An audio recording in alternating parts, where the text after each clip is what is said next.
जय हिंद दोस्तों, मेरा नाम है नीरज और आप देख रहे हैं हमारा YouTube channel Neeraj rock classes. और आज हम लोग मॉक टेस्ट पेपर का पार्ट 2 जो है यहाँ पे रिकॉर्ड करने के लिए मिले हैं और बहुत सारे स्टूडेंट्स हैं हमारे साथ, आप लोग देख सकते हैं इस समय।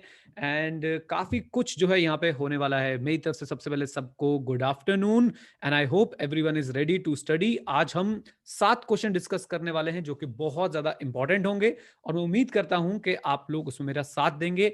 और इसमें आज आपको पता चलेगा कि चैप्टर नंबर 1 की क्या इंपॉर्टेंस हो सकती है आपके एग्जाम में, वो मैं आपको भी दिखाने वाला हूं। ओके, चलिए तो चलते हैं जल्दी से आप लोगों से बातचीत करने के लिए। और यहां पे मैं शेयर कर देता हूं अपनी स्क्रीन आप लोगों के साथ जल्दी से and let's go. Okay, some last minute technical glitch problem, but don't worry.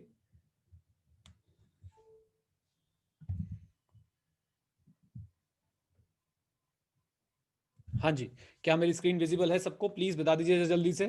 Come on guys.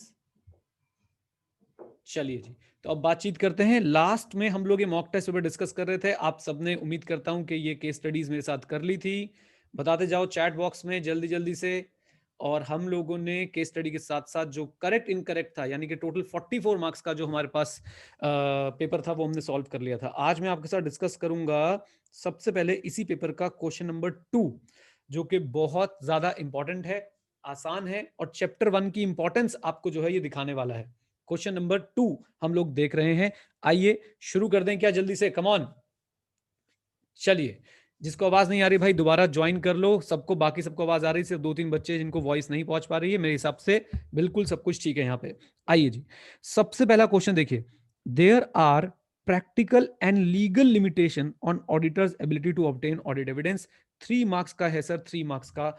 बताइए सर, क्या ये हमने कवर कर रखा है या नहीं? और मुझे बताते जाइएगा क्या ये डायरेक्ट क्वेश्चन है या ये इनडायरेक्ट क्वेश्चन है। कम ऑन, क्या ये डायरेक्ट क्वेश्चन है या इनडायरेक्ट क्वेश्चन है? बिल्कुल डायरेक्ट क्वेश्चन है। कई स्टूडेंट इसमें कंफ्यूज क्या हो जाते हैं कि वो सोचते हैं कि हम लोग इसमें लिखेंगे आइला, लेकिन आइला पूरा नहीं आएगा मित्रों। इसके अंदर याद रखिएगा, आइला पूरा नहीं आएगा। इसके अंदर इनहेरेंट लिमिटेशन ऑफ ऑडिटिंग का सिर्फ एक पॉइंट आएगा और वो है nature of audit procedures. Come on मेरे साथ, कौन सा पॉइंट आएगा? Nature of audit procedures. Is that clear? बोलिए। अच्छा, अब जरा साथ साथ हम इसका आंसर भी आपको दिखाते जाते हैं कि कैसे लिखा है। और आप चाहें तो अपनी बुक भी जो है वो ओपन कर सकते हैं, आपको पता भी चल जाएगा कि बुक में हमने कैसे इसको पढ़ा हुआ है। लीजिए जरा देखते हैं। आइए जी, सबसे पहले यहां पे चलते हैं और क्वेश्चन नंबर 2 का पहला पार्ट हम देख रहे हैं, नेचर ऑफ ऑडिट प्रोसीजर। बिल्कुल ऐसे ही आपकी बुक में लिखा हुआ है, there are practical and legal limitation on auditors ability to obtain audit evidence, right. और फॉर एग्जांपल नंबर 1 हो सकता है मैनेजमेंट कंप्लीट इंफॉर्मेशन दे ही ना, चाहे इंटेंशनली चाहे unintentionally, which is relevant for preparation and presentation of financial statement और that has been requested by the auditor. Come on guys, अपनी बुक भी साथ साथ चेक करते चलिए, ये आपके आइला वाले टॉपिक के अंदर एज इट इज चीज लिखी है नहीं लिखी है। बिल्कुल कॉपी पेस्ट है, ये सारा कुछ आता है आपके एसए 200 के अंदर। हमने इसे बेसिक्स के अंदर कवर कर लिया था। सेकंड पॉइंट पढ़िए, फ्रॉड क्या होता है? फ्रॉड में involve sophisticated and carefully organize scheme to conceal it, and therefore audit procedure used to gather audit evidence may be ineffective for detecting intentional misstatement that involve, for example, collusion, milibhagat to falsify documentation, which may cause auditor to believe that audit evidence is valid when it is not. The auditor is neither trained, ये वाला line बहुत important है, इस पे आपसे question पूछा जा सकता है। The auditor is neither trained nor expected to be an expert in authentication of document। फिर से मैच करके देख लीजिए, एज इट इज आपके बुक में ये लाइन लिखी है नहीं लिखी है। देन उसके बाद थर्ड आता है, और ये मैं आपको बताता भी हूं कि ऑडिट है, इन्वेस्टिगेशन नहीं है। ऑडिट है, इन्वेस्टिगेशन नहीं है। ऑडिटर के पास कोई स्पेसिफिक लीगल पावर भी नहीं है, such as the power to search which may be necessary for such an investigation. 3 number का क्वेश्चन गाइस, डायरेक्ट क्वेश्चन है, बिल्कुल बिल्कुल डायरेक्ट क्वेश्चन है। आप बताइए आपको ये क्लियर है कि नहीं? कम ऑन जल्दी से बताइए। बिल्कुल direct question, come on chat में बताइए। एक बार फिर से चर्चा कर देता हूं कि क्वेश्चन क्या पूछा गया था और आंसर क्या है। कई बच्चे कंफ्यूज होते हैं इसको देख के, एक बार प्लीज मेरे साथ जरा देखिएगा। क्वेश्चन पूछा गया था हमसे साफ साफ कि भाई साहब, कहाँ गया ये रहा, हाँ, There are practical and legal limitation on auditors ability to obtain audit evidence. तो हमें सिर्फ और सिर्फ ऑडिटर्स एबिलिटी पे चर्चा करनी है, और वहां पे हम जब देखते हैं तो नेचर ऑफ ऑडिट प्रोसीजर आता है, और नेचर ऑफ ऑडिट प्रोसीजर के अंदर जो है हमारे पास कितने पॉइंट्स आते हैं गाइस, याद रखिएगा। स्ट्रेट अवे हमारे पास जो है 3 पॉइंट्स निकल के आते हैं। नंबर 1 कि भाई हो सकता है मैनेजमेंट इंफॉर्मेशन दे ही ना, फ्रॉड को पकड़ना ऑडिटर के लिए मुश्किल ही नहीं, लगभग नामुमकिन है। Why? Because auditor is neither trained और nor expected to be an expert in detecting the fraud. And तीसरा, भाई ऑडिट है, इन्वेस्टिगेशन नहीं है, हमारे पास कोई स्पेसिफिक आवर्स नहीं है। आई होप ये बात क्लियर हो गई है। Come on. एक क्वेश्चन आ रहा है कि सर क्या इसमें हम सेम ये 3 पॉइंट्स लिख के आए या कुछ अलग भी लिख सकते हैं? मैं ये चाहूंगा कि भाई सेम पॉइंट्स लिख के आए। जब आपको पढ़ाए ये गए हैं, जब ऐसे 200 के अंदर ये हैं, जब आईसीआई अपने मॉक टेस्ट पेपर के सजेस्टेड आंसर में ये पॉइंट दे रहा है, तो आप और कुछ क्यों लिखना चाहते हो दोस्त? प्लीज यही पॉइंट्स लिख के आना, प्लीज। ओके, अच्छा जी, चलिए अब चलते हैं। अच्छा, ये क्वेश्चन मैं बोल सकता हूं बच्चों के चैप्टर नंबर 1 से आया हुआ है? कम ऑन, क्या मैं बोल सकता हूं ये चैप्टर नंबर 1 से आया हुआ है क्वेश्चन? जल्दी बोलिए। बिल्कुल sir, clear cut chapter number 1 से सर ये क्वेश्चन आया हुआ है आपके सामने। तो आप देख लीजिए चैप्टर 1 में 3 नंबर जो है जुड़ चुके हैं। This is C1, that is chapter 1। उसके बाद सेकंड क्वेश्चन पे चलते हैं। DEF company chartered accountant successfully carried out the audit of Shri garments for the financial year 1920। After the completion of the audit, there were found material misstatement due to fraud in the financial statement which were not noticed and reported by the auditor. Management alleges that it is a failure on the part of the auditor comment. बताइए sir, ये भी chapter 1 से है कि नहीं? ये भी chapter 1 से है? नहीं, बिल्कुल चैप्टर 1 से है। आप लोग जहां पे आइला पढ़ते हैं, उसी के बाद आप लोगों को जो कॉन्सेप्ट पढ़ाया जाता है, आप उसको बिल्कुल देख सकते हैं। आपको ये सारी चीजें वहां पे लिखी हुई मिल जाएंगी। आपको क्या लगता है, मैनेजमेंट सही है या गलत है? क्या ऑडिट के बाद अगर कोई फ्रॉड मिलता है तो क्या आउटराइट हम लोग ऑडिटर को रिस्पॉन्सिबल मान सकते हैं? बस मुझे इतना बता दीजिए। क्या ऑडिट के बाद अगर कोई फ्रॉड मिलता है तो क्या आउटराइट हम लोग ऑडिटर को रिस्पॉन्सिबल मान सकते हैं? Answer is a big no. हम आउटराइट नहीं मान सकते हैं। हम देखेंगे कि भाई उसने अपना ऑडिट एसएस और एलआर के हिसाब से किया है नहीं किया। हम देखेंगे कि उसने प्रॉपर ऑडिट एविडेंस ऑब्टेन करे थे, परसुएसिव ऑडिट एविडेंस ऑब्टेन करे थे या नहीं, उसके कंक्लूजन, उसकी reporting as per the audit evidence थी या नहीं थी। और इसके लिए ऑडिट डॉक्यूमेंटेशन आपको याद होना चाहिए कि बहुत बड़ा रोल रहता है। Come on, come on. और एक लाइन और लिख सकते हैं, auditor is a watch dog not a blood hound. Always remember, auditor is a watch dog not a blood hound. आइए, इसका आंसर भी बच्चों एक बार रीड में आपको जरूर कराऊंगा। और ये भी चैप्टर 1 का क्वेश्चन है, याद रखिएगा। 7 नंबर के क्वेश्चन अभी तक आ चुके हैं डिस्क्रिप्टिव में, 2 क्वेश्चन में। ये देखिए, because of inherent limitation of an audit, ये लाइन अपने आप में बहुत ज्यादा इंपॉर्टेंट है, आपको बुक में एज इट इज लिखी हुई मिलेगी। Because of inherent limitations of audit there is an unavoidable risk. अगर आपको याद हो कि हम लोगों ने एक अभी हमने एक ट्रू फॉल्स भी किया था, जिसमें पूछा हुआ था, शायद एमसीक्यू था, जिसमें दोनों वर्ड के लिए आपसे पूछा हुआ था कौन से ऑप्शन आएंगे। इनहेरेंट लिमिटेशन, अनअवॉइडेबल रिस्क, याद आ रहा है आपको? इसी एमटीपी में था बच्चों। Come on. हाँ जी। So because of limitation of an audit there is an unavoidable risk that some material misstatement of the financial statement may not be detected even though the audit is properly planned and performed in accordance with SS. यही statement आपसे मैं true false भी पूछ सकता हूं। बताइए, अगर audit पूरा एसए और एलआर के हिसाब से हुआ है, सब कुछ सर एसएस के हिसाब से फॉलो किया है, तब भी क्या मैं एब्सोल्यूट एश्योरेंस दे सकता हूं कि भाई साहब अब कोई मटेरियल मिसस्टेटमेंट नहीं बची है? आंसर इज नो, मैं नहीं दे सकता हूं। ओके, अच्छा। अकॉर्डिंगली, सेम लाइन आपकी बुक में लिखी है, accordingly the subsequent discovery of any metal statement of the financial statement. अच्छा, आप एग्जाम में कैसे करेंगे बच्चों? देखिए, आप एग्जाम में ये एक लाइन लिखेंगे, उसका पैराग्राफ चेंज कर देना। आईसीआई की तरह नहीं भाई, एक ही में रायता फैलाते जा रहे हो। प्लीज गाइज, ये लाइन आपकी यहां पे खत्म हुई, आप अपना पैराग्राफ चेंज कर दीजिए तुरंत। Accordingly, the subsequent discovery of material misstatement of the financial statement resulting from fraud or error does not by itself indicate a failure to conduct an audit in accordance with essays. Second line खत्म हो गई। Second line खत्म हो गई। तो हमने पहले बोल दिया जी, बिकॉज ऑफ आइला अनअवॉइडेबल रिस्क है कि भाई कुछ मेटल मिसस्टेटमेंट जो है वो डिटेक्ट नहीं हो पाएगी, चाहे ऑडिट पूरा ऐसे के हिसाब से क्यों ना हुआ हो। सेकंड, इसलिए हम कह रहे हैं अकॉर्डिंगली चाहे सब्सिक्वेंट मेटल मिसस्टेटमेंट मिल भी गई फाइनेंशियल स्टेटमेंट में, इसका ये मतलब बिल्कुल नहीं है कि भाई ऑडिट जो है वो फेलियर है, audit was not conducted in accordance with SA. Now the most important line, however the inherent limitation of audit are not a justification for the auditor to be satisfied with less than persuasive audit evidence। तीसरी line, इसको बहुत important है line. क्या inherent limitation को हम लोग as a excuse use कर सकते हैं of obtaining less than persuasive audit evidence? Come on guys, come on. No, not at all. Very good Rohit, Durmil, बहुत बढ़िया। सनुज, अब मेरी बात सुनिए जरा। ऑडिट में कैसे एविडेंस ऑब्टेन होते हैं, कंक्लूसिव या परसुएसिव?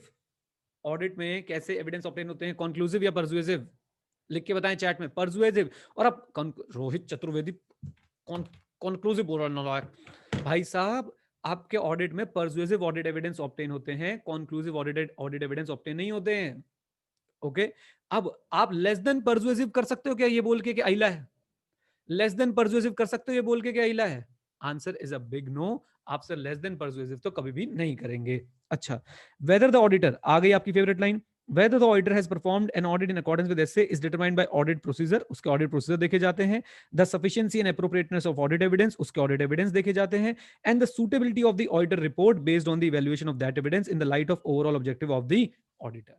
तो ये इनका आंसर सर देखा जाए तो कितने पार्ट्स में बटा हुआ है? लगभग 4 पार्ट्स में इनका आंसर जो है बटा हुआ है। ओके, एंड सच बताऊं तो मैं इसमें एक लाइन और भी लिखना चाहूंगा, और वो लाइन पता है मैं क्या लिखूंगा कि साहब ये सारी चीजें आप कैसे चेक कर सकते हैं? ऑडिट डॉक्यूमेंटेशन से आप चेक कर सकते हैं। क्या क्या चीजें? उसके ऑडिट प्रोसीजर, उसकी sufficiency and appropriateness of audit evidence and suitability of the audit report. I hope ये बात क्लियर है। ये आपके लिए एक बहुत ही अच्छा क्वेश्चन है, इंपॉर्टेंट भी मार्क कर रहा हूं इसको, इंपॉर्टेंट दोनों पॉइंट ऑफ व्यू से, एग्जाम पॉइंट ऑफ व्यू से भी और अंडरस्टैंडिंग पॉइंट ऑफ व्यू से भी। उम्मीद करता हूं आप लोग इसको एंजॉय, आप लोगों ने इसको एंजॉय करा। Come on. और कोई भी स्टूडेंट हो जो हमसे बाई चांस आपने मेरे से क्लासेस ले रखी हैं, तो आप मेरी बुक उठा के देखेंगे, एज इट इज आपको लैंग्वेज मिलेगी, as it is, full stop comma सब कुछ एक साथ मिलेगा। आप एक बार चेक कर सकते हैं अगर किसी के पास बुक हो तो। अभी हाँ जी, क्लैरिटी है यहां तक? चले अगले क्वेश्चन पे गाइस। 2 क्वेश्चन बहुत इंपॉर्टेंट, दोनों के दोनों सवाल कौन से चैप्टर से आए जल्दी बता दीजिए? चैप्टर नंबर 1 से। आइए चलते हैं सर थर्ड क्वेश्चन की तरफ अपने, और देखते हैं क्या है उसके अंदर। क्वेश्चन नंबर 2 का पार्ट नंबर सी। आओ जी आओ, आओ जी आओ आओ। There are 2 interlinked perspective of independence of auditors. Number 1 is independence of mind and number 2 is independence in appearance. Explain. Direct question है, बेंचमार्क है या फिर टेढ़ा मेढ़ा है? बताइए। बिल्कुल benchmark question sir, direct question. और पढ़ाते पढ़ाते भी कई बार बोला जाता है तो इंपॉर्टेंट है, आएगा आएगा आएगा और आ गया सर। ऐसे ही क्वेश्चन आपके एग्जाम में आ सकते हैं। बार बार लगातार मैं बात रिपीट करता रहता हूं। आइए चलिए इसका भी आंसर पढ़ते हैं। अच्छा पहले थोड़ा सा कॉन्सेप्ट, मैं इंडिपेंडेंस ऑफ अपीयरेंस और इंडिपेंडेंस ऑफ माइंड की बात करता हूं। मैं अपने ब्रदर का ऑडिट कर रहा हूं, मैं कितना ही इंडिपेंडेंट हो जाऊं माइंड से, लेकिन I will be appearing as independent और biased. I will be appearing as independent और बायस्ड। Biased why? बिकॉज मैं अपने ब्रदर का ऑडिट कर रहा हूं। और इसलिए बोला जाता है कि साहब 2 चीजें जो है इसके अंदर देखी जाती है, independence of mind and independence in appearance, दोनों ही बहुत ज्यादा जरूरी है। चलिए अब इसका आंसर पढ़ने की कोशिश भी करते हैं जल्दी से। लीजिए, ऑल बहुत छोटा सा आंसर लिखा है। I will suggest you all कि प्लीज एक बार मेरी किताब से, आईसीआई की किताब से, या जिस भी टीचर से आप पढ़ें उसकी किताब से इस कॉन्सेप्ट को अच्छी तरह पढ़ें। इंडिपेंडेंस का कॉन्सेप्ट मोस्ट इंपॉर्टेंट कॉन्सेप्ट है आपके चैप्टर 1 में से।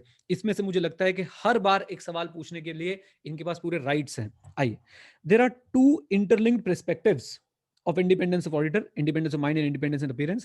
The code of ethics of professional accountant issued by IFAC defines the term independence as follows. Independence in mind में हमने देखा था कि सर 3 चीजें आती हैं। आई होप ये वर्ड याद है आपको, IOP। Come on. So independence of mind, the state of mind permits the provision of opinion without being affected by influence, allowing an individual to act with integrity, objectivity and professional scepticism. Most important word तो ये तीनों तो हैं ही। उससे पहले आप क्या लिखेंगे? Without being affected by influences. So independence is basically the state of mind where we act without being affected by influences. Although मैं बहुत डिटेल में नहीं जा रहा समझाने के लिए, बट ये वर्ड्स मैंने आपको मार्क करा दिए जो आप जरूर लिख के आएंगे। Without being affected by influences, to act with, come on मेरे साथ वहीं पे घर पे बैठे बैठे बोल लो दुष्टो, इंटीग्रिटी, ऑब्जेक्टिविटी, और दूसरा क्या, तीसरा क्या था? Professional scepticism. जिनकी फोटो दिख रही है वो तो कम से कम बोल ही लो, फोटो भी दिखा रहे हो और बोल नहीं रहे हो। हाँ, तो इंटीग्रिटी, एक बार मेरे साथ, integrity, objectivity and professional scepticism. अच्छा जी, प्रवीण भाई 2-2 लोग कौन है साथ में जो पढ़ रहे हैं? एक हेडफोन इधर, एक हेडफोन इधर है। ओके चलो बाद में बात करेंगे इस मुद्दे पे। आई होप आपके घर में से ही कोई है, अदरवाइज सोशल डिस्टेंसिंग का पालन होता हुआ नजर नहीं आ रहा है मुझे यहाँ पे। उसके बाद बात करते सर इंडिपेंडेंस इन अपीयरेंस की। Independence in appearance, the avoidance of facts and circumstances that are so significant that the third party, important words, third party would reasonably conclude an auditor's integrity objectivity professional scepticism had been compromise. जैसे मैंने आपको बताया, मैं अपने brother का audit करूंगा, मैं mind में कितना ही इंडिपेंडेंट रहने की कोशिश करूं, लेकिन the third party will assume can reasonably conclude that integrity objectivity and professional skepticism had been compromised, right? It's just like कि आपका ब्रदर किसी शो में पार्टिसिपेट कर रहा है और आप उस शो के जज हो, आप कितने ही इंडिपेंडेंस ऑफ माइंड रख लो, लेकिन साहब अगर आपका ब्रदर जीत गया, चाहे वो मेरिट पे भी जीता है, लेकिन लोगों को क्या लगेगा? Your integrity objectivity and professional scepticism has been what, come on, compromised. ये इसके लिए बहुत इंपॉर्टेंट लाइन है कि इंडिपेंडेंस इन अपीयरेंस क्या होता है कि सर इंडिपेंडेंस ऑफ अपीयरेंस हम ऐसे फैक्ट्स और सर्कमस्टेंसेस को इग्नोर करें जिन जिन फैक्ट्स और सर्कमस्टेंसेस से थर्ड पार्टी रीजनेबली कंक्लूड कर सकती है कि भाई ऑडिटर की IOP, what is IOP, integrity objectivity and professional scepticism has been compromised. यहां तक बात समझ आती है? Come on. मेरे हिसाब से अगर कोई मुझसे पूछे सर ये आंसर थोड़ा सा इनकम्प्लीट है, इन्होंने बस दो कॉन्सेप्ट समझा दिए, बट मुझे लगता है कि जितने मार्क्स का क्वेश्चन पूछा हुआ है, जितने मार्क्स का क्वेश्चन पूछा हुआ है, कितने मार्क्स का क्वेश्चन पूछा हुआ है जरा देखते हैं यहाँ पे हम लोग आके। आई थिंक 3 या 4 नंबर का क्वेश्चन था ये वाला भी। हाँ, कितने नंबर का क्वेश्चन है सर? 4 नंबर का क्वेश्चन है। उस हिसाब से ठीक ठीक है। अदरवाइज अब इसमें ये भी एक्सप्लेन करके आ सकते हैं कि इंडिपेंडेंस को हम लोग लॉ और रेगुलेशन से डिफाइन नहीं कर सकते, सुपरफिशियल स्टैंडर्ड से नहीं डिफाइन कर सकते। आपकी बुक में लिखी हुई है वाली बात, ये भी आप एक दो लाइन जो है लिख के आ सकते हैं। आई होप क्लैरिटी है गाइस, कम ऑन। चले अगले क्वेश्चन पे। आपने गौर फरमाया, ये भी चैप्टर 1 से, ये भी चैप्टर 1 से, ये भी चैप्टर 1 से, and let me tell you guys अगले वाला भी चैप्टर 1 से। यानी 14 नंबर का पेपर, 14 नंबर का पेपर आउट ऑफ कितना, आउट ऑफ कितना मित्रों, आउट ऑफ कितना? 56। Yes Rishabh, 56, not 70 Shriya. 44 marks तो हम लोग कवर कर चुके हैं। 56 में से 14 नंबर का पेपर आपका चैप्टर 1 से पूछ लिया सर इन्होंने। Wow, just think over it. और सारे डायरेक्ट क्वेश्चन है। प्रोफेशनल जजमेंट वाला क्वेश्चन भी हम आज डिटेल में कवर कर लेंगे, बहुत अच्छे से कवर कर लेंगे इसको। पहले बताइए बाकी 3 क्वेश्चन आपके कवर हुए कि नहीं? कम ऑन, जल्दी बताएं, जल्दी बताएं। और इसमें अपने आप को एक एक बात गाइस मैं जरूर बोलूंगा, प्लीज ऑडिट के टेस्ट दो, घर बैठ के दो, कैसे भी दो, टेस्ट दो और अपने आप को खुद जज करो।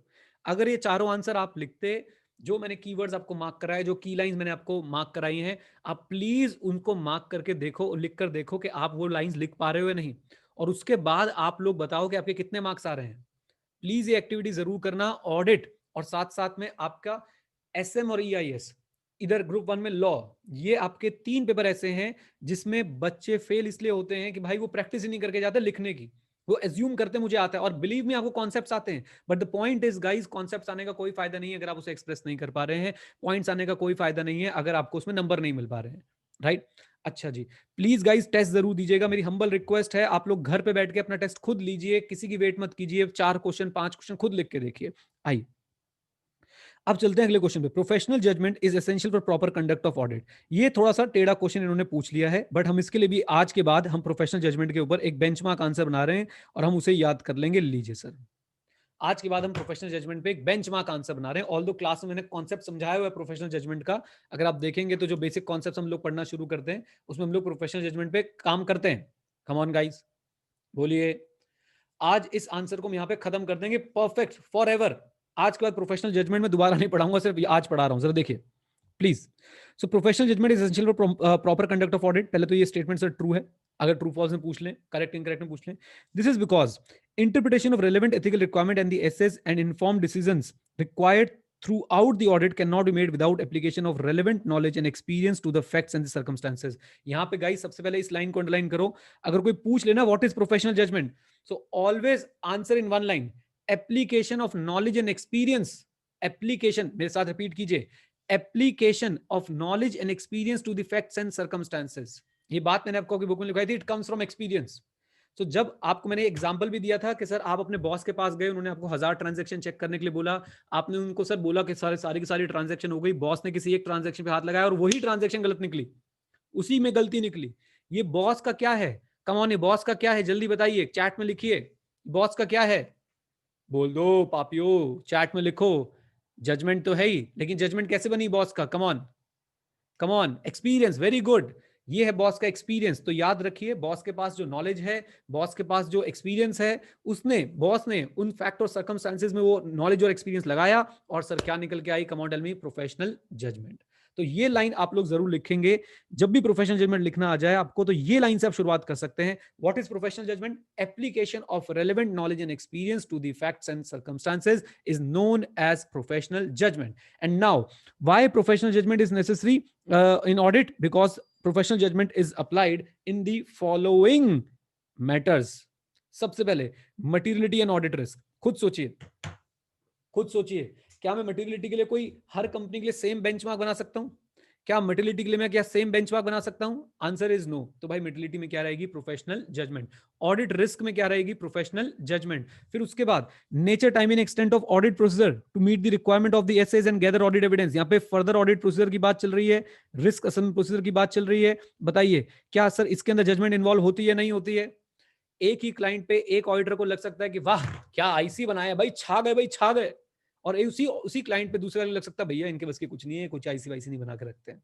राइट. तो प्रोफेशनल जजमेंट का डिफरेंस है, नॉलेज एंड एक्सपीरियंस का डिफरेंस है. आई होप ये बात क्लियर है. 2 पॉइंट बताइए जहां पे प्रोफेशनल जजमेंट लगा सकते हैं. फर्स्ट पॉइंट बोलिए, रट के जाएंगे सर, ये वाला आंसर बहुत इंपॉर्टेंट है. Number 1 materiality and audit risk. मेरे साथ साथ बोलो, अरे घर में बैठ के बोलो, घर वाले थोड़ा सा ऐसा समझेंगे क्या हो गया, कंप्यूटर और मोबाइल के आगे क्यों बोल रहे, बाद में सब सेट हो जाएंगे. मेरे साथ एक बार बोलो, मटेरियलिटी एंड ऑडिट रिस्क. दूसरा वाला क्या था?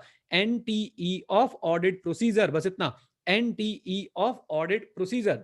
अच्छा, एविडेंस ऑब्टेन कर लिया. और कोई इसमें रटने की जरूरत नहीं है, अपने आप समझ आता जाएगा. आप देखो ना ऑडिट होता कैसे, पहले मटेरियलिटी ऑडिट रिस्क देखते हैं, फिर हम ऑडिट प्रोसीजर लगाते हैं. ऑडिट प्रोसीजर लगा के क्या निकलता है? कम ऑन, ऑडिट प्रोसीजर लगा के क्या निकलता है? बोलो पापियो, क्या निकलता है? Audit evidence. कम ऑन, क्या निकलता है बेटा? Audit evidence. अगला पॉइंट देखो किससे रिलेटेड है. Evaluating whether sufficient and appropriate audit evidence has been obtained and whether more needs to be done to achieve the objective of essay and thereby the overall objectives of the auditor. तो हमारा next point related है sufficient and appropriate audit evidence से. Cumulative revision, सबसे पहला क्या point था? Materiality and audit risk. दूसरा point क्या आया था हमारे पास? NET या NTE of audit procedure. तीसरा आया sufficiency and appropriateness of audit evidence. Okay अच्छा, अगली बात करते हैं सर. आपको पता है अकाउंटिंग में एक चीज के एक से ज्यादा ट्रीटमेंट पॉसिबल है. प्रोविजंस बनते हैं, एस्टिमेट बनते हैं, क्या उसके अंदर जजमेंट इन्वॉल्व होती है? कम ऑन, यस और नो? बिल्कुल.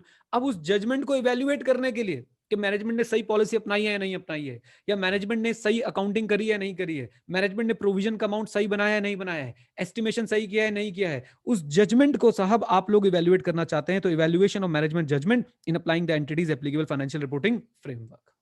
राइट. 4 पॉइंट, चारों रिवाइज कराएंगे. सबसे पहले बोलो मित्रों, सबसे पहले कौन सा था? Materiality and audit risk. उसके बाद एनईटी ऑफ ऑडिट प्रोसीजर. तीसरा क्या है हमारे पास? Sufficient and appropriate audit evidence. चौथा क्या है बेटा हमारे पास? Evaluation of management judgement. And finally audit में हम लोग क्या करते हैं? एविडेंस से क्या बनाते हैं? जल्दी बता दो, एविडेंस से क्या बनाते हैं? एविडेंस से क्या बनाते हैं? कंक्लूजन बनाते हैं. एविडेंस से क्या बनाते हैं? Come on, conclusion. Next point conclusion का है. The drying of conclusion based on audit evidence obtain, for example assessing the reasonableness of estimate. बता ही दिया इन्होंने, made by management in preparing the financial statement. लीजिए सर, आप पहले वाली line को इग्नोर करिए, उसके बाद मुझे बताइए क्या आपको सब कुछ समझ आया या नहीं आया. यहां से application of relevant knowledge and experience से. ऑल्दो ये क्लासेस ऐसी है जिसमें मुझे एमटीपी डिस्कस करना है, बट आई ऑलवेज ट्राई कि कोई ऐसा क्वेश्चन दिख जाए जिसका सर डायरेक्ट आंसर में तैयार नहीं किया था, तो उसका डायरेक्ट आंसर हम लोग यहाँ पे तैयार कर लें. Come on.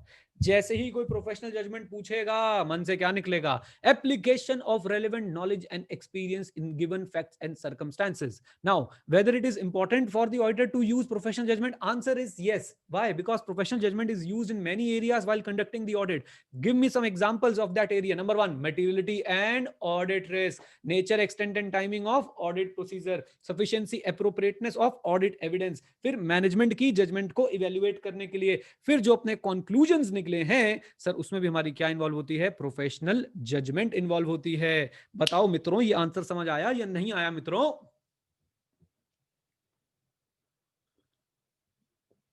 चैट में लिखते जाओ. लिख दोगे आंसर अगर आ गया तो पेपर में? कम ऑन, बहुत बढ़िया सर. इस क्वेश्चन में आप अगर 3 नंबर का आए तो 3 में से 3 मिल सकते हैं इस क्वेश्चन के अंदर. 3 में से 3, 4 में से 4, ऐसा है सर ये क्वेश्चन, डायरेक्ट क्वेश्चन है. और अब आप ये भी नहीं बोल सकते सर हमने कवर नहीं किया. मेरी हमेशा कमिटमेंट रहती है कि सर जब तक आईसीआई क्वेश्चन बनाता रहेगा हम सर उसको कवर करते रहेंगे, चाहे वो नया एमटीपी आए, नया आरटीपी आए, कुछ भी आए. चलिए आगे बढ़ते हैं. सो हमारा क्वेश्चन नंबर 2 जो है वो कंप्लीट हो गया. ये भी 4 नंबर का था. नहीं 3 नंबर का था ये। कुल मिला के 14 नंबर के क्वेश्चन सर हमने अभी तक जो है कवर कर लिए हैं। I hope guys you enjoyed it. अब चलते हैं अगले मुद्दे पे। अगले मुद्दा भी हम लोग बहुत डिटेल में कवर करने वाले हैं। पहले मैं आपसे कुछ पूछूंगा, उसके बाद कवर करूंगा। Question number 3A। Question number 3 ये पढ़िए। The auditor has to make inquiries on certain matters under 143 subsection 1 of the Companies Act 2013. Discuss those matters. पढ़ लिया?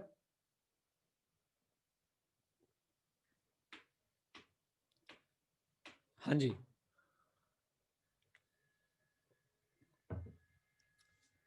क्या बोलते हैं? अब ये बताओ मुझे जल्दी से, क्या आपने ये क्लास मेरे साथ कवर किया है कि नहीं? चैट बॉक्स में बताते जाओ, इंतजार कर रहा हूं मैं तुम्हारा। कईयों ने यस, कईयों ने नो। मैंने कवर तो कराया है क्लास में। किसी ने शॉर्टकट भी बता दिया था अभी क्लास का। Very good. शिखी शिखी जोशी बता रही हैं। ओके गाइस, तो ये हमें कवर करना है। ये हमें बिल्कुल बिल्कुल बिल्कुल कवर करना है। इसको हम बिल्कुल भी छोड़ के नहीं जाएंगे। क्यों कवर करना है सुनिए। सो आईसीए ने बोला सर 143(1) से रिलेटेड जो स्टेटमेंट है वो नहीं है। लेकिन आईसीए ने सर फिर क्लैरिफाई अपना कर रखा है, भाई स्टेटमेंट नहीं है, सेक्शन तो पूछा जा सकता है। यानी इसके ऊपर जो आईसीए ने गाइडेंस नोट बनाया था, जो स्टेटमेंट बनाई थी वो नहीं है। कहते मेन सेक्शन तो हम लोग पूछ लेंगे आपसे। तो हमने कहा कोई बात नहीं सर, अभी एग्जाम आपने लोगों ने पोस्टपोन करे, हमारे पास फुर्सत है, हम इसको भी कवर करके जाएंगे। अब हम इसको डिटेल में कवर करने वाले गाइस। तैयार हैं कि नहीं? जल्दी बताएं बताएं। 143(1) आज जो डिटेल में कवर करते हैं। तो ये आपकी बुक में ये नोट्स होंगे, जिसके पास भी हमारे नोट्स हैं। अच्छा, कल मैंने नोट्स सबके लिए फ्री ऑफ कॉस्ट अनाउंस कर दिए हैं। नहीं है किसी के पास तो पीडीएफ फाइल डाउनलोड कर लीजिए, आपके पास ये सारे नोट्स एज इट इज पहुंच जाएंगे। सबके पास नोट्स आ गए हैं अब? हाँ बेटा, अब इसको कवर करेंगे हम लोग। आईसीए ने एमटीबी में पूछा है तो आईसीए कुछ भी कर सकता है, हम छोड़ेंगे नहीं। आइए, तो मैंने इसके लिए नीचे आपके लिए कुछ चार्ट्स बना दिए हैं। 143(1) क्या देता है? 143(1) जो है पावर देता है सर ऑडिटर को, राइट्स देता है ऑडिटर को। सबसे पहला राइट क्या है? Right to access. Right to access थोड़ा सा ब्लरी नजर आ रहा होगा आप लोगों को, आपकी बुक में बिल्कुल क्लियर होगा। ये मैंने स्क्रीनशॉट्स लिए इसलिए थोड़ा ब्लरी है। Right to access what? Books of accounts, voucher kept at the registered office or at any other place. Very simple. पहला राइट क्या देता है 143 सबसेक्शन 1? कम ऑन, पहला राइट क्या देता है जल्दी बताएं। राइट टू, मैं सिर्फ वो वर्ड बताओ, कीवर्ड बताओ। राइट टू, बोलो बोलो, right to access. Very good. अच्छा, किसका access? Books of accounts and vouchers का, जो कहां पर रखे हैं? रजिस्टर्ड ऑफिस और एट एनी अदर प्लेस। क्या हम अपने बुक्स ऑफ अकाउंट किसी और प्लेस पे भी रख सकते हैं? बिल्कुल रख सकते हैं सर। उसके लिए मीटिंग होती है, रेजोल्यूशन पास होता है, उसके बाद आप उसे कहीं पे भी रख सकते हैं, नो प्रॉब्लम एट ऑल। वैसे वेरी गुड, अन्वेषा बता भी रही है, बोर्ड ऋषभ बता रहे हैं बोर्ड के बारे में, बहुत बढ़िया। देन उसके बाद ऑडिटर के पास एक और राइट है, entitled to require information explanation necessary for performance of audit, performance of duties from officers of the company. अच्छा, बाई चांस मैं ना भी बताता तो आपने पढ़ा ना प्रेमाइसिस, याद आ रहा होगा 210। ऐसे 210 याद है गाइज? ऐसे 210 में क्या बोलते थे? बेसिक परफॉर्मेंस एग्री हो जाना चाहिए। बेसिक परफॉर्मेंस कैसे एग्री होता है? जब सर एक तो अंडरस्टैंडिंग हो और उसके बाद हमारे पास प्री कंडीशंस हो। कम ऑन, प्री कंडीशंस में बहुत सारी चीजें आती थी, पीपीएफएस, डीएमआईसी एंड ये बताओगे तो मजा आएगा। ये सबको पता होना चाहिए, सबको पता होना चाहिए, मोस्ट इंपॉर्टेंट है। Very good Anvesha. All information, additional information, unrestricted access to those within the entity from whom auditor determines it necessary to obtain audit evidence. याद आया? याद आया? एग्जैक्टली वही चीज यहां पे है। कंपनी लॉ जो है एक तरह से ऑडिटर को राइट्स दे रहा है कि auditor is entitled to require information explanation necessary for performance of duty from officers of the company. अब जो आपसे एग्जाम में क्वेश्चन पूछा गया है, एक बार उस पर चलते हैं और फिर वापस आते हैं इस पे। The auditor has to make inquiries on certain matters. Inquiries पे बात चल रही है और इंक्वायरीज वाला पार्ट सर आपका यहां से शुरू होता है, ये लीजिए। ये है आपकी इंक्वायरीज, बिल्कुल मत घबराइए। मैंने सर इसके 2 चार्ट में आपकी सारी की सारी इंक्वायरी कवर कर दी है। कुल मिला के 6 इंक्वायरीज हैं। इसका शॉर्टकट याद करने का है ABCDEF। एक बार घर बैठे बैठे बोल दो ABCDEF, बोलो बेटा। बहुत बढ़िया संप्रीत सिंह, बिल्कुल मैं लिप रीडिंग कर पा रहा हूं भाई तुम्हारी, बहुत ही बढ़िया। आइए, ABCDEF। सो पहले हम याद करेंगे हमारे टाइटल्स है, जो हमारे कीवर्ड्स हैं, जिनसे हम एग्जाम में आंसर बना के आएंगे। पहला A फॉर एडवांस, मेरे साथ बोलो बेटा।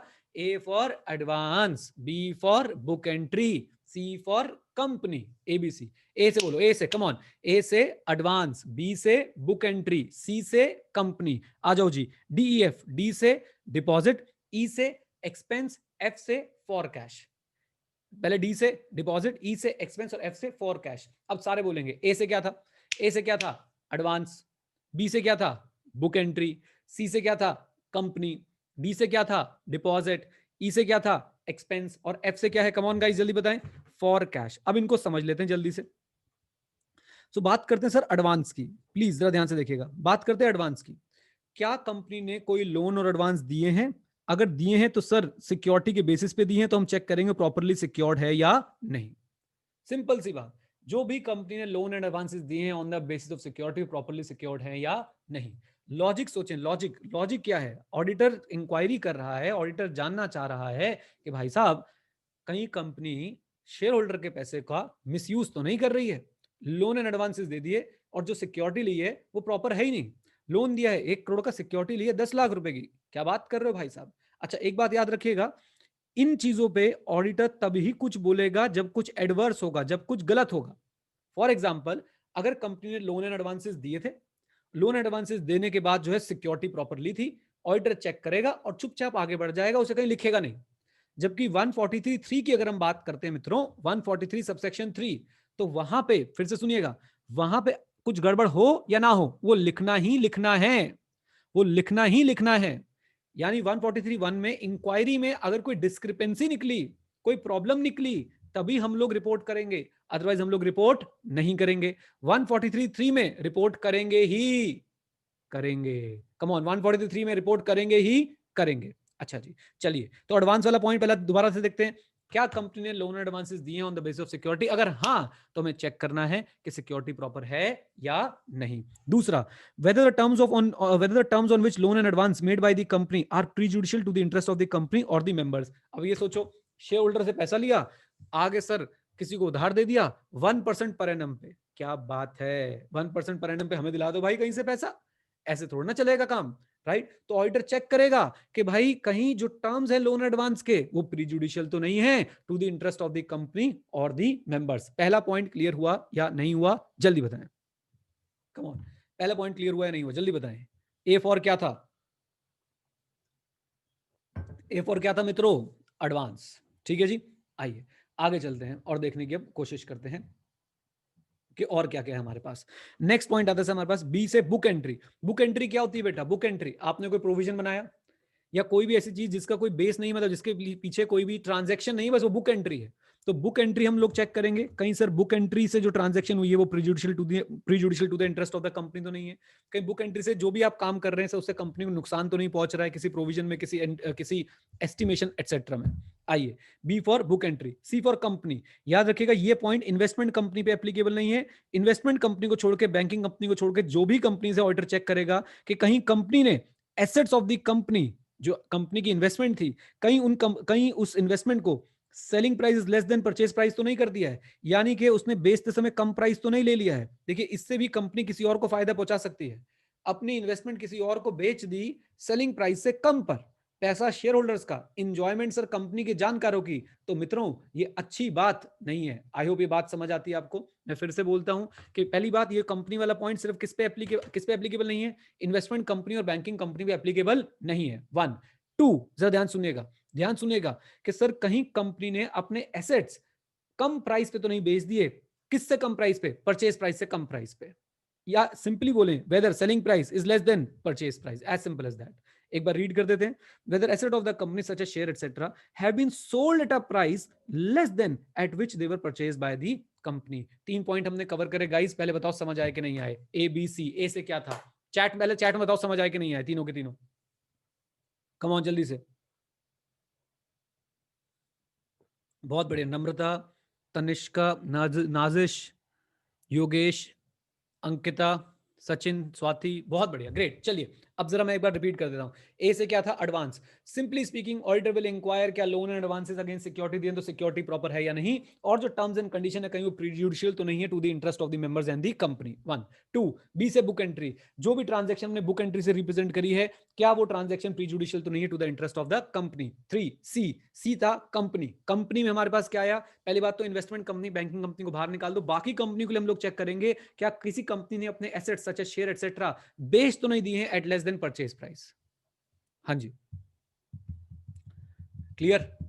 आइए बाकी तीनों पे चलते हैं बच्चों, वो और भी आसान है। सबसे पहले आगे हमारे पास क्या, D for, come on, D for deposit. अब डिपॉजिट में क्या चेक करेंगे, बहुत ध्यान से देखिएगा, बहुत इंपॉर्टेंट बात बताने की कोशिश करूंगा यहां पे आपको।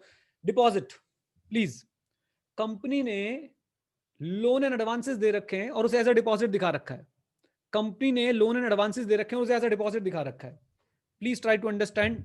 मैंने किसी को उधार दिया और मैंने किसी के पैसे रखवाए, दोनों में फर्क है साहब। कौन सा ज्यादा डेंजरस है? अच्छा, कौन सा ज्यादा डेंजरस है? उधार देना ज्यादा डेंजरस है, डिपॉजिट रखवाना डेंजरस है? चलिए बताइए कंपनी के पॉइंट ऑफ व्यू से।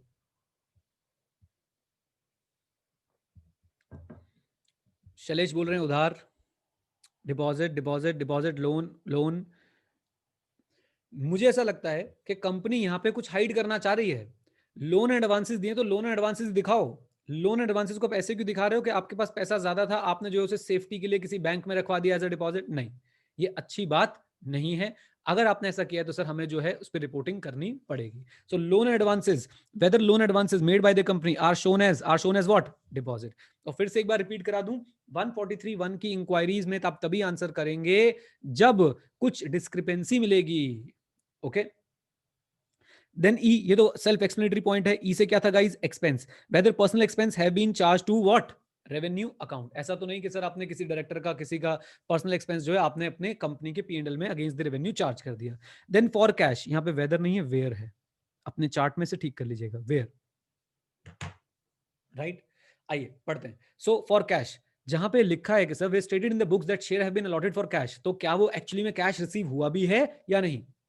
अगर आपको पता चल रहा है कि कंपनी इस बार सर आईपीओ लाई थी, कैश के बदले शेयर इशू करे थे, एफपीओ लाई थी, कैश के बदले शेयर इशू किए थे, राइट इशू लाई थी, तो whether stated in the, where it is stated in the books that share have been allotted for cash, तो we need to check whether cash has been actually received in respect of such allotment और not. अगर cash नहीं मिला तो आपकी जो books of account में position है वो करेक्ट है, रेगुलर है, नॉट मिसलीडिंग है। यानी हम चेक करेंगे, ऐसा तो नहीं कंपनी ने कैश मिला नहीं और कंपनी ने सर यहाँ पे जो है कुछ और दिखा दिया। ओके, सो सबसे पहले हम चेक करेंगे क्या हमने शेयर्स अलॉट किए थे for cash. If yes, we will check whether cash has been received और not, and if cash is not received, we will check whether the position in the books of accounts and the balance sheet is correct, regular and not misleading. I hope ये बात clear हो चुकी है। Come on, come on. Okay, अब revise कर डालेंगे sir इस topic को। सेक्शन कौन सा चल रहा है? Section 143 sub section 1। क्या करना है? ऑडिटर के राइट्स बता रहे थे। पहला राइट कौन सा था? Right to access. क्या राइट टू एक्सेस था? Books of account and voucher, जो कहां पे पड़े हैं? आरओ, रजिस्टर्ड ऑफिस पे, या फिर एनी अदर प्लेस। दूसरा हमारे पास क्या, इसके ऑडिटर को क्या राइट दिया गया था? Entitled to require information and explanation required for his work. Sahil को आ रही है नींद, नलायक, दुष्ट, पापी। हाँ जी, entitled to require information and explanation. Okay, ठीक है जी, किससे? From the officers of the company. ये दोनों इतने काम के नहीं, लेकिन थर्ड पॉइंट जो है वो बहुत काम का, कि भाई कुछ स्पेसिफिक इंक्वायरीज के लिए बोला गया ऑडिटर को 143 सबसेक्शन 1 के अंदर। और वो कौन सी इंक्वायरी थी? ABCDEF। A for advances. साथ साथ बोलते चलो, सिर्फ कीवर्ड नहीं, हम लोग अंदर का भी मटेरियल साथ साथ रिवाइज करते चलेंगे। A for advances. एडवांसेस में हम लोग क्या बोलेंगे? एडवांस में सिंपली ये बोलेंगे भाई कि जो loans and advances against security है, उसकी सिक्योरिटी प्रॉपर है या नहीं है, और जो उसके टर्म्स हैं कहीं वो प्री जुडिशियल तो नहीं है to the interest of the company and the members. B for book entry. Book entry के द्वारा की गई ट्रांजैक्शन कहीं प्री जुडिशियल तो नहीं है for the interest of the company. C for company. Company other than investment company and banking company. उसमें हम ये चेक करेंगे कहीं से इन्होंने अपने एसेट्स का जो सेलिंग प्राइस है वो परचेज प्राइस से कम तो नहीं रखा। फिर ABCD। D for deposit. कहीं इन्होंने लोन एंड एडवांसेस को एज अ डिपॉजिट तो नहीं दिखाया। DE फॉर क्या आ गया? कम ऑन, ई फोर क्या आ गया था? एक्सपेंस। एक्सपेंस, कहीं पर्सनल एक्सपेंस तो रेवेन्यू में चार्ज नहीं कर दिया। फिर उसके बाद आ गया एफ। एफ फॉर क्या था? For cash. जहां पे शेयर्स हमने अलॉट किए फॉर कैश, तो हम चेक करेंगे whether cash has been received और not, and if cash is not received, we will also check whether the position stated in the books of accounts is correct, regular and not misleading. I hope ये topic खत्म हो गया। जल्दी बता दो, come on. लीजिए, तो भाई जो भी रह जाता है वो सारे पाप हम धो देंगे एग्जाम से पहले, डोंट वरी एट ऑल। लीजिए, सो थर्ड क्वेश्चन सर हो गया। थर्ड का बी देखो बच्चों, थर्ड का बी देखो, और हाथ जोड़ के सब बच्चे एक बार ऊपर देखो please. Please fold your hands, please everyone. देखो अब मैं देख सकता हूं तुम्हें, फोल्ड योर हैंड्स, ऊपर देखें और बोले भगवान तू है। बोले बेटा भगवान तू है। क्यों? क्या क्वेश्चन पूछा है sir? The division of internal control into 5 component provide a useful framework for auditor to consider how different aspects of entity internal control may affect the audit. Mention, mention कह रहे हैं, एक्सप्लेन नहीं, mention कर दो सिर्फ। 5 लाइनें लिख दो और 4 नंबर ले जाओ। माधुरी दीक्षित नजर आ गई, जूते दो पैसे लो। आ जाओ जरा, जूते दें और पैसे लेके आए भाई जरा इनसे। ये देखो जरा तुम, मतलब कमाल ही कर दिया भाई, कमाल। सिर्फ आपको ये 5 कंपोनेंट जो है वो मेंशन करने हैं, और ये 5 कंपोनेंट में उम्मीद करता हूं आप सबको पता है। ये देखिए, ऊपर वाली लाइन उठाई सर, क्वेश्चन से लाइन उठाई, 5 component: control environment, entity's RAP, monitoring of control activities and information system including the related business process relevant for the financial reporting and communication। अगर आपने क्लासेस ली हैं तो आपको इसमें से मैंने 3-4 आइटम डिटेल में भी पढ़ा रखे हैं, अलग से आपको इसकी क्लास मिली होगी। 3-4 आइटम मैंने बहुत डिटेल में जाके आपको पढ़ाए हैं गाइस। इसमें से अलग से क्वेश्चन पूछा जाता है कंट्रोल एनवायरमेंट पे, मॉनिटरिंग ऑफ कंट्रोल पे, एंटिटीज रैप पे, किसी में भी अलग से भी क्वेश्चन पूछा जा सकता है। आपको नोट्स मिले हुए हैं और इसमें से 5 में से 3-4 मैंने समझा भी रखे हैं अच्छे से। कम ऑन, ये चैप्टर 4 का आप समझ लो कि पार्ट है। राजन पूछ रहे हैं कौन से चैप्टर में से, कम ऑन गाइस, क्लियर है बात। अब ये देखो सर, इसके आई से आपको 4 नंबर देने को तैयार है। और अगर किसी को ये लग रहा है कि सर ये क्वेश्चन एग्जाम में नहीं आ सकता, भाई और बहनों दिल थाम के बैठिए, ये क्वेश्चन एग्जाम में आ चुका है ओल्ड कोर्स में। और क्वेश्चन नंबर 1 का पार्ट होता था पहले एग्जाम में, क्वेश्चन नंबर 1 कंपलसरी क्वेश्चन होता था सर, कंपलसरी। और वहां पे 4 नंबर का क्वेश्चन आई से पहले पूछ चुका है। Come on. तो प्लीज बच्चों, दोस्तों, भाइयों, बहनों, प्लीज इसको छोड़ के ना जाएं। ये ऐसी चीजें हैं सर, ये गुड मनी है, गुड मनी। एंड हमारी टीचर ने हमें सिखाया chase the good money first, आसान वाले आंसर्स को पहले कंप्लीट करेंगे। ओके, बोलिए। सो अब इसमें तो कुछ है ही नहीं, अब इसके कोई एक्सप्लेन नहीं करना, कोई लाइन नहीं लिखनी। आप सर इसमें से अगर 3 नंबर नहीं ले रहे ना आउट ऑफ 4, तो भाई साहब तवा टेक्निक मैंने आपको समझा रखी है। घर जाएं, किचन ढूंढे, किचन में तवा उठाएं, उल्टा करें, उस पर हाथ मले और गालों पे लगा दें। क्योंकि अगर ये नहीं हम स्कोर कर पाए तो सर दिक्कत है सर। आइए चलिए नेक्स्ट क्वेश्चन पे चलते हैं गाइस। क्वेश्चन नंबर 3 का बी भी हो गया हमारे पास। अब 3 का सी चलते हैं। ये क्वेश्चन भी सर हम आज कवर करेंगे बहुत बढ़िया से, और इसको भी सर हम लोग एग्जाम के लिए आज प्रिपेयर कर डालेंगे। क्वेश्चन पढ़ लीजिए एक बार प्लीज, स्क्रीन पे है आपके सामने। इतने में 2 घूंट लगा लूं, कॉफी है और कुछ मत समझना।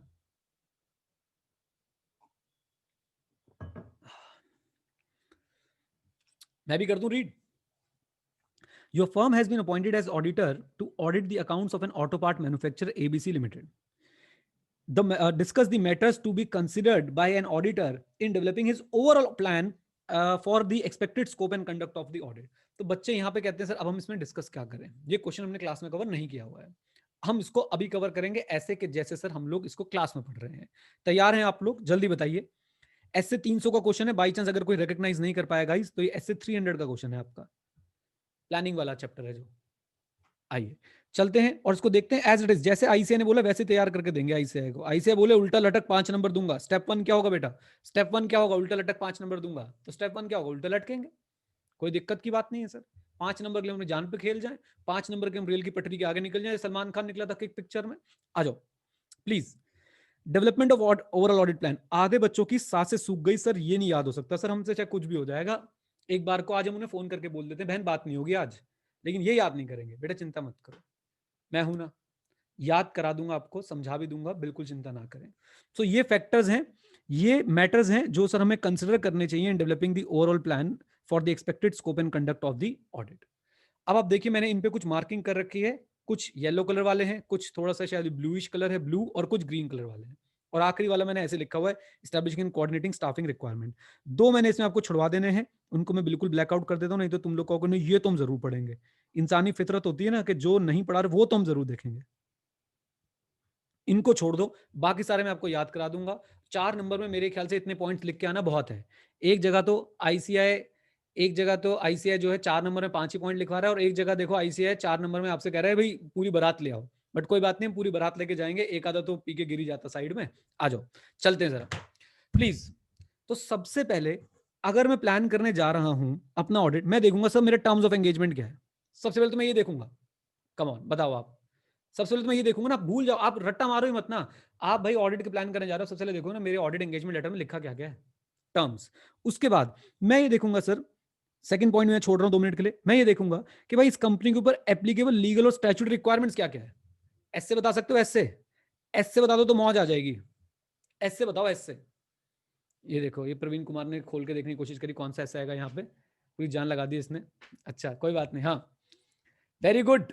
एसए 250 मित्रों, एसए 250। अच्छा पहले वाले में बताओ एसए कौन सा आएगा? एसए ऐसे खेलेंगे, जहां पे भी ऐसे लगेगा जरूर जरूर जरूर सर बात करेंगे उस पर। पहले वाले का ऐसे बताओ जो क्लियर पता चलेगा। एसए 210 बिल्कुल, क्यों 210? टर्म्स ऑफ ऑडिट एंगेजमेंट है ना हमारे पास, राइट?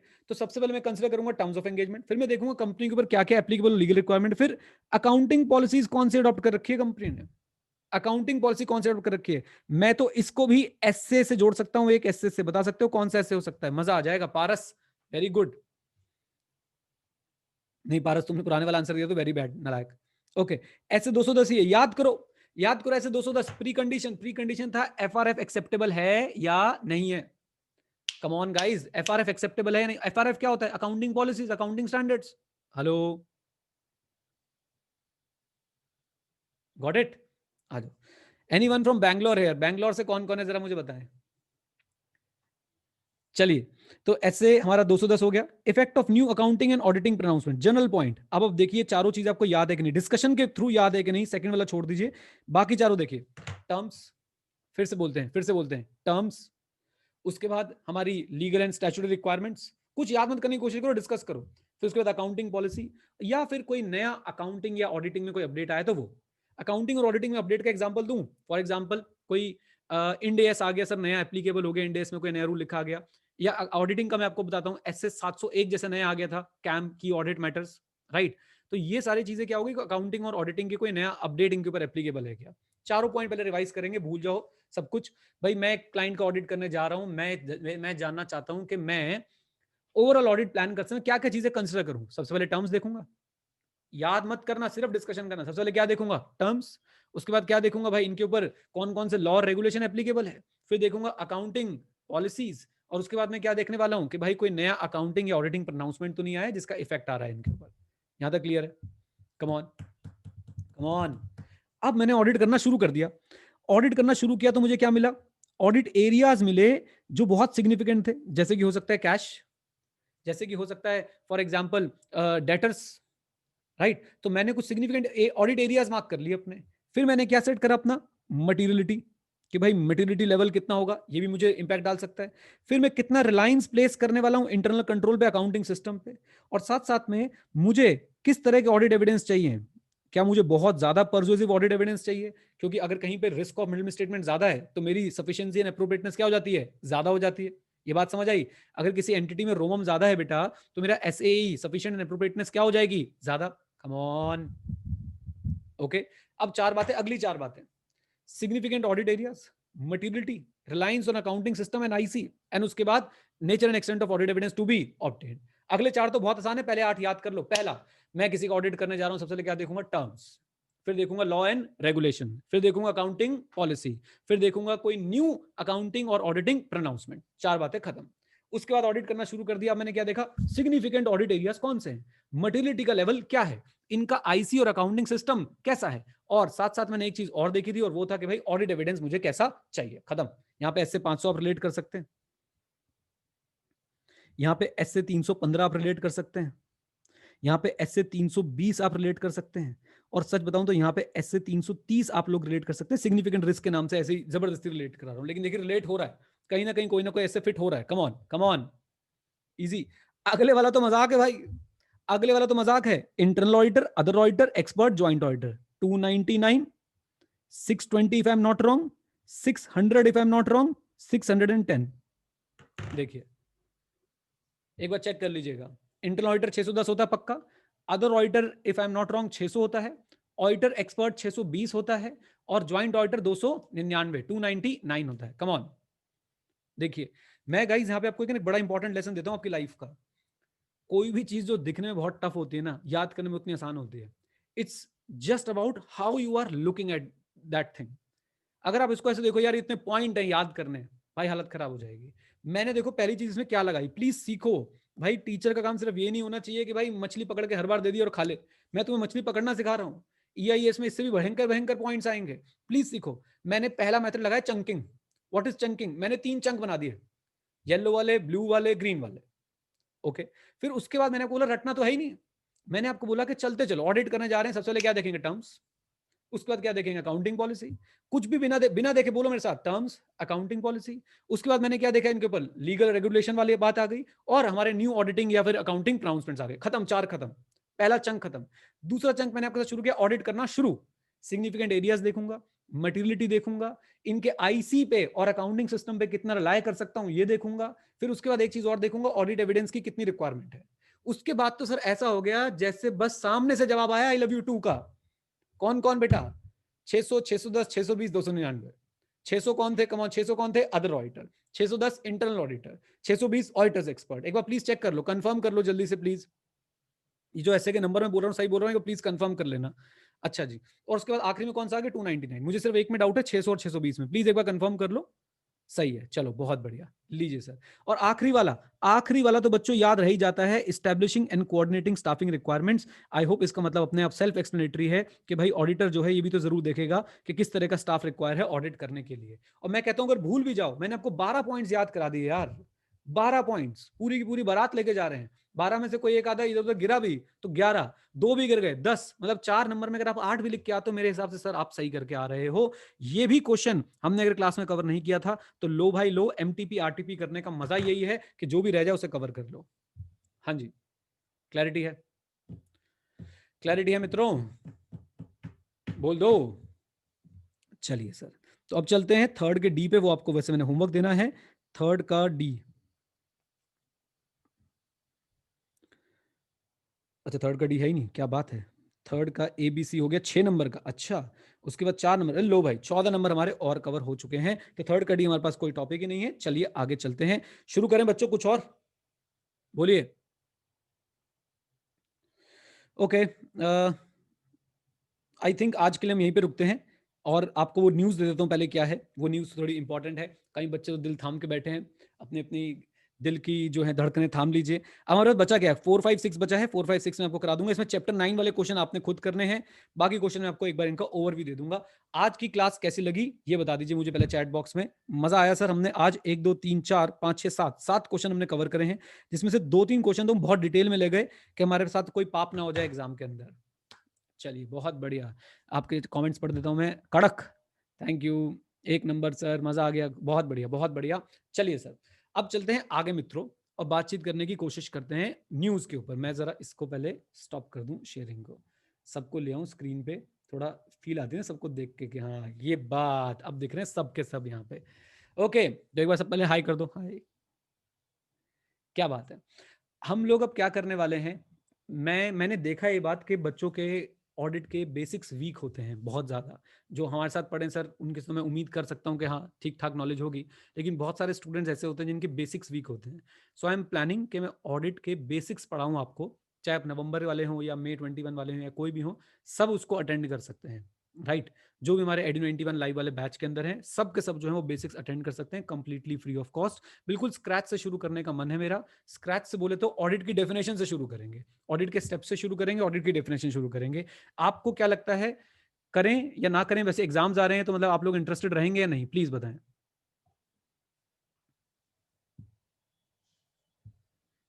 रोहित कह रहे हैं यस, सभी कह रहे हैं, करे पेपरों के लिए पढ़ोगे नहीं तुम नलायक हो। ओके, ठीक है, तो बेसिक शुरू करते हैं। मैं क्या करूंगा, मैं एक टाइम बना लूंगा, रोज उस समय मैं लाइव आया करूंगा, आपके साथ मैं क्लास किया करूंगा और उसकी रिकॉर्डिंग भी मैं कर लिया करूंगा। बट ये है कि आपका बेसिक्स बहुत स्ट्रांग हो जाएगा, जैसे असर्शंस हैं, ऑडिट प्रोसीजर्स हैं, प्रोफेशनल स्केप्टिसिज्म है, जितने भी चैप्टर 1 के टॉपिक्स हैं मैंने उनका ना एक रीस्ट्रक्चरिंग कर ली है। रीस्ट्रक्चरिंग इन द सेंस सारे टॉपिक्स तो वही रहेंगे, लेकिन स्ट्रक्चर मैंने उनका अलग कर दिया है, मैंने 3 बैचेस में उनको बांट दिया है, तो वो मैं पढ़ाना शुरू करूंगा। जब तक पढ़ा पाऊंगा भाई तब तक ठीक है, ये CSR एक्टिविटी है एक तरह से, कॉर्पोरेट सोशल रिस्पॉन्सिबिलिटी, तो ये करते रहेंगे आपके साथ साथ। और कब होगी वो क्लासेस उसके मैं टाइम जो है आपको दे दूंगा। हाँ, 1 घंटे के आसपास ही रिकॉर्ड, एक घंटे के आसपास ही क्लास हुआ करेगी। और उसमें कोई आप इनपुट देना चाहेंगे तो प्लीज बता दीजिए चैट बॉक्स में जल्दी से, प्लीज। कोई भी इनपुट आप देना चाहते हैं, कुछ स्पेशल रिक्वेस्ट है आपकी बेसिक्स को लेके तो बता दीजिए, नोट्स आपको मिल जाएंगे। प्रिंस कह रहे हैं पॉडकास्ट ज्यादा सही है, पॉडकास्ट तो मैंने अपलोड कर ही दिया बेसिक्स का मैंने। चलिए ठीक है, मतलब मुझे चीज़ें मिल गई हैं जो आप बोल रहे हैं, मैं समझ गया हूँ कि आप लोग क्या चाहते हैं, इसको जल्दी से हम लोग कवर करेंगे। अब अगली क्लास में बच्चों हम लोग जो है ओवरव्यू ले लेंगे 4 5 6 का, क्योंकि 4 5 6 में मुझे कोई ऐसा क्वेश्चन नहीं दिख रहा जो हमने कवर ना कर रखा हो। बट फिर भी एक बार हम देखेंगे, अगर कुछ ऐसा हुआ कि जो हमने बिल्कुल ही कवर नहीं कर रखा है तो उसको वैसी डिटेल में आगे कवर करेंगे। अदरवाइज सर हमारा ये मॉक टेस्ट पेपर जो है इसका डिस्कशन कंप्लीट हो जाएगा। उम्मीद करता हूँ आप लोग बाकी पेपर्स की भी तैयारी बहुत जोरों शोरों से कर रहे हैं। ऑडिट EIS SM में मैं आप लोगों से रिक्वेस्ट करता हूँ कि please please for God sake भाई लिखा करो आंसर्स को, एज्यूम मत करो कि आपको आता है। आने के बाद भी लिखना एक अलग आर्ट है और समझ आना एक अलग आर्ट है। तो समझने के बाद भी फॉर गॉड सेक लिखें, ट्राई करें लिखकर, और अपनी खुद की मार्किंग करें, अपनी खुद की मार्किंग करें। अगर आप मॉक टेस्ट पेपर कहीं और नहीं दे रहे हैं तो अपनी खुद की मार्किंग कर लीजिए। मतलब something is better than nothing. आप कह रहे हो सर मैं मॉक टेस्ट नहीं दे पाऊंगा या मॉक टेस्ट नहीं दे सकता, तो इसका मतलब ये थोड़ा ना कि आप घर पे भी नहीं कर सकते। सो प्लीज घर पे उसे जरूर करके देखें। और अगर आपके घर में आपके बड़े भाई बहन है या कोई भी ऐसा व्यक्ति है, तो आप उसको एटलीस्ट ये तो देख सकते हो ना कि भाई यार आपके पेपर कैसे चेक होते हैं। सामने वाले को एक आंसर पकड़ा दिया जाता है और उसके सामने आपका आंसर होता है, तो अपने घर में से किसी को पकड़ा दो, ले भाई मार्किंग कर दे, और स्ट्रिक्ट मार्किंग करियो, ऐसे मार्किंग करियो जैसे मैं तेरे वाली को लेके भाग गया हूं। फिर देखो कैसे मार्किंग करता है जबरदस्त तरीके से, राइट। और फिर वो जो मार्क्स हैं उसमें +-10% का आप लोग अपना गैप रखें और अपने मार्क्स आप देख लीजिए। सी, ये इवैल्यूएशन बहुत ज्यादा जरूरी है बच्चों, बहुत ज्यादा।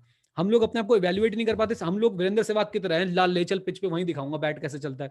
मतलब sorry to Virender Sehwag fan, मतलब ऐसा नहीं था वो, जस्ट एक एग्जांपल देने के लिए मैंने बोला। कहीं कोई भाई आजकल ऑफेंड होना भी तो नेशनल पास टाइम है ना, कैसे बोला वीरेंद्र सहवाग के बारे में, बाहर निकल।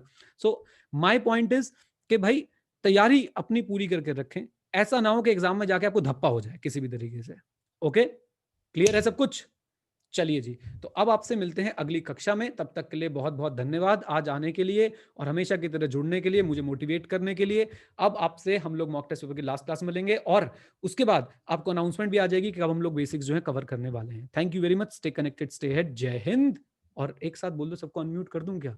आज एक साथ बोल के रिकॉर्ड करने की कोशिश करते हैं। अनम्यूट कैसे होते हैं सारे यार ये? हे भगवान, एक तो ना ये जूम बड़ी गजब की चीज़ है। पार्टिसिपेंट्स में गए, मोर में गए, आस्क ऑल टू अनम्यूट, हाँ अब सारे अनम्यूट हो चुके हैं। सीखना बंद तो जितना बंद। वीरेंद्र भयंकर आवाज आनी शुरू हो गई। तो जितना बंद। हाँ मेरे साथ साथ बोलेंगे, तो जितना बंद। और हाँ नहीं आ रही सर। तो जीतना बंद। चलो तो बाय बाय नहीं सर। बाय। माता का बोल सच्चे दरबार की हाँ हाँ, जय माता दी, जय माता दी, जय माता दी, बाय।